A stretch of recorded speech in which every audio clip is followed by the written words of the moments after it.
नक्कीच. हं. पण त्याही पुढे जाऊन विचार करायचा की हा संघर्ष नक्की कशामुळे टिकून राहतो.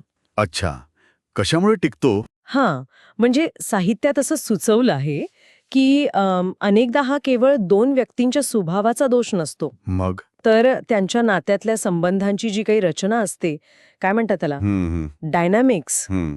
त्यातच काहीतरी असं असतं जे या विरोधाला खतपाणी घालत राहतं. उदाहरणार्थ?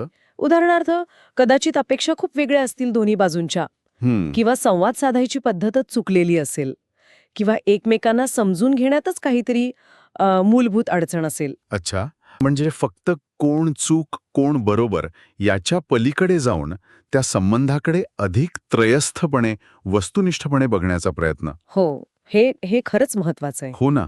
कारण आपण किती सहजपणे लोकांवर शिक्के मारतो की अरे यांचं नाही पटत कधीच. अगदी, अगदी. आणि म्हणूनच त्या साहित्यातला शेवटचा जो विचार आहे